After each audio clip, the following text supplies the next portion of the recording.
नमस्कार दोस्तों, हमारे YouTube चैनल में आपका स्वागत है। इस वीडियो में हम बात करेंगे कुछ ऐसी कंपनियों के बारे में जो कल फोकस में रह सकती हैं। करीब 15-16 कंपनियां हैं जिनमें खबरें देखने को मिली हैं, लेट नाइट खबरें आई हैं और ये खबरें काफ़ी महत्वपूर्ण हैं। एक में तो बड़ा ब्लॉक डील होने वाली है। तो इन सारी चीज़ों पे डिटेल डिस्कशन शुरू करने से पहले एक बार कहना चाहूँगा कि अगर आपने हमारे चैनल को सब्सक्राइब नहीं किया तो कृपया सब्सक्राइब कर लें और बेल आइकन भी दबा लें। सबसे पहले बात करेंगे JSW एनर्जी के बारे में, GQG पार्टनर्स के बारे में। तो आपने सुना ही होगा, अब खबर आ रही है कि GQG पार्टनर्स जो अमेरिका के इन्वेस्टर कंपनी हैं वो अब JSW एनर्जी में 1% के आसपास अपनी हिस्सेदारी बेचने जा रही है। JSW एनर्जी में GQG पार्टनर की हिस्सेदारी सितंबर मंथ में 1.8% देखने को मिली थी, तो इसमें से ये 1% बेचने जा रही है। टोटल जो बिकवाली देखने को मिलेगी, ये टोटल बिकवाली 677 करोड़ की देखने को मिलेगी, यानी 1.5 करोड़ इक्विटी कंपनी बेचेगी। 444 इसकी फ्लोर प्राइस रखी गई है, तो ये महत्वपूर्ण अपडेट इसमें देखने को मिल रही है। वहीं अगर हम बात करें ग्रेफाइट इंडिया लिमिटेड के बारे में, तो इसमें भी एक अपडेट देखने को मिल रहा है कि कंपनी ने एक एक्सक्लूसिव पार्टनरशिप किया है। स्पेन की कंपनी है किबोरो।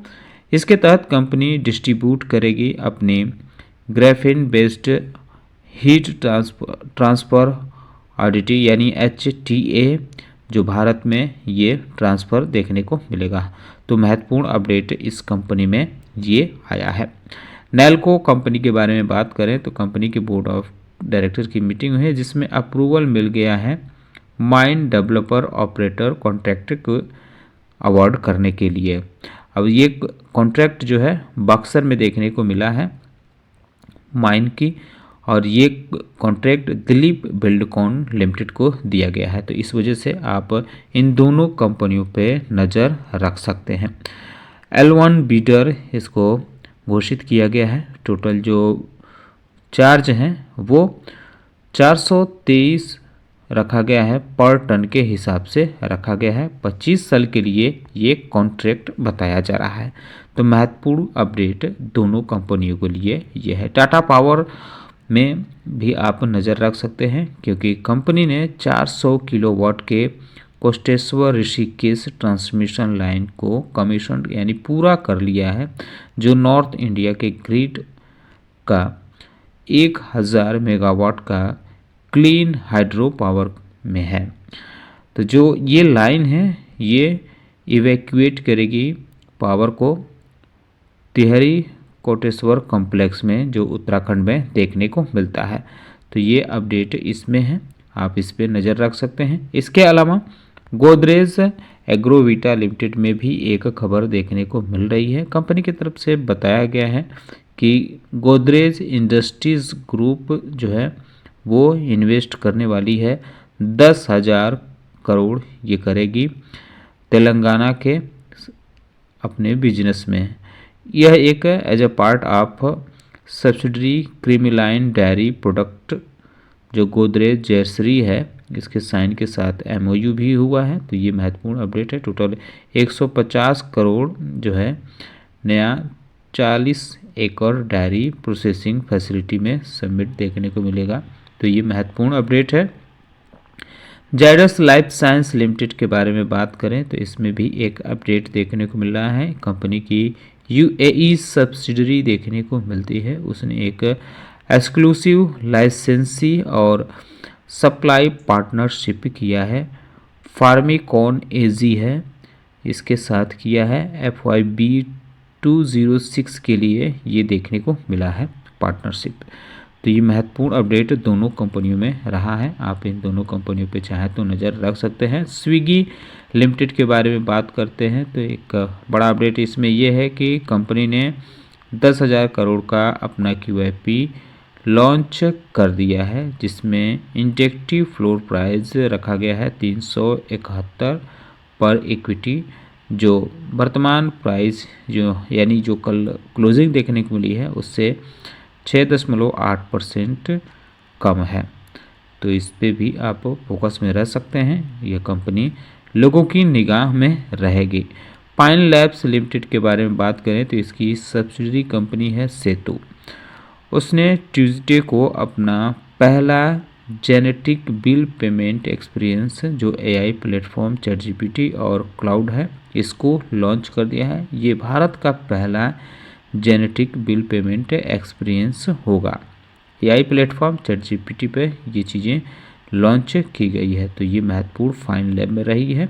यूडको लिमिटेड के बारे में बात करें तो इसमें बॉन्ड अलॉटमेंट कमेटी जो है वो अब मीटिंग करने वाली है 12 दिसंबर को। इसमें इशुएंस और अलॉटमेंट जो अनसिक्योर्ड टैक्सेबल रिडीमेबल एनडीसी है उस पर अप्रूवल पर बातचीत होगी। और ये जो एनडीसी जो टोटल है वो 2500 करोड़ का बताया जा रहा है प्राइवेट प्लेसमेंट पे। तो ये दोनों कंपनियां काफ़ी महत्वपूर्ण हो सकती हैं। आईआरबी इंफ्रा लिमिटेड के बारे में बात करें तो इसमें भी एक अपडेट देखने को मिल रहा है कि आईआरबी इंफ्रास्ट्रक्चर डेवलपर्स और इसके जो स्पॉन्सर्ड है एनविट, इन्होंने अपना रिपोर्ट किया है 16% year on year jump aggregate toll revenue में। नवंबर मंथ का कंपनी की तरफ से आंकड़ा जारी किया गया है और बताया गया है कि कलेक्शन भी इसका बढ़ते हुए देखने को मिला है। 618 करोड़ से बढ़कर 716 करोड़ देखने को मिला है। कंपनी के डिप्टी सीईओ अमिताभ मरकारा ने भी कहा कि जो टोल ग्रोथ में मजबूती रही है 16% रही है नवंबर महीने में, जो 9% अक्टूबर में रहा था उसके मुकाबले काफ़ी ज़्यादा है। वहीं जीपीटी इंफ्रा प्रोजेक्ट्स लिमिटेड के बारे में बात करें तो इसमें भी एक अपडेट देखने को मिला है। कंपनी लोवेस्ट बीडर घोषित की गई है, यानी कंपनी को एक ऑर्डर मिलते हुए देखने को मिला है 199 करोड़ का है। ये नॉर्थ ईस्टर्न रेलवे के तरफ से मिला है। इसके तहत कंपनी को सबस्ट्रक्ट और फैब्रिकेट सुपर स्ट्रक्चर जो है जो 2 मेजर ब्रिज हैं उसके लिए डेवलप करना है। तो महत्वपूर्ण अपडेट इसमें ये रहा है, इस पे भी आप चाहे तो नज़र रख सकते हैं। हाईवे इंफ्रास्ट्रक्चर लिमिटेड के बारे में बात करें तो इसको एक NHAI से ऑर्डर मिला है। लोवेस्ट बीडर या लेटर ऑफ इंटेंट कह सकते हैं कि मिला है कंपनी को 328 करोड़ रुपए का टोटल कॉन्ट्रैक्ट मिला है NHAI से। ऑपरेट करना है और कलेक्शन भी करना है टोल का। काजा फ्री प्लाजा है जो NH60 में ये देखने को मिलेगा, तो आप इस पे भी चाहे तो नज़र रख सकते हैं। अब अगली कंपनी की बात करते हैं हम ग्राफाइट इंडिया अनुपम रसायन लिमिटेड के बारे में। तो अनुपम रसायन में अपडेट ये है कि कंपनी ने एक डिफिनेटिव एग्रीमेंट साइन किया है। इसके तहत 100% इक्विटी एक्वायर करेगी जय हक फाइन केमिकल्स कॉरपोरेशन में। ये US based special chemicals company है और ये जो एक्विजिशन देखने को मिलेगा 150 मिलियन डॉलर देखने को मिलेगा और ये एक्विजिशन EPS एक्रेटिव के तहत देखने को मिलेगा।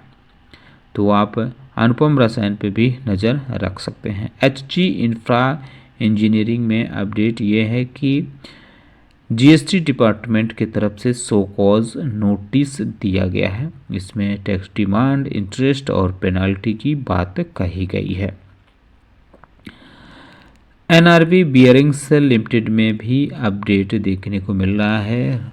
रमन मल्होत्रा हैं, उन्होंने चीफ फाइनेंशियल ऑफिसर यानी CFO पद से इस्तीफा दे दिया है।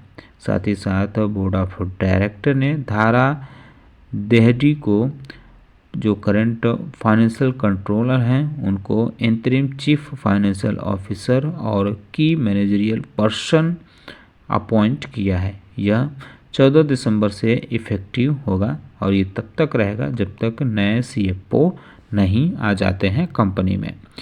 तो फिलहाल इन्हीं के नेतृत्व में सारा चीज़ें होते हुए देखने को मिलेगी। बल्क डील की एक खबर है कि आनंद राठी वेल्थ में SBI म्यूचुअल फंड ने कुछ हिस्सेदारी खरीदी है। 6 लाख इक्विटी खरीदी है, यानी 0.7% इक्विटी खरीदी है। 168 करोड़ में ये खरीदारी देखने को मिली है, जबकि अमित राठी ने 20 लाख इक्विटी यानी 2.4% इक्विटी बेची है। 560 करोड़ में ये बेची गई है।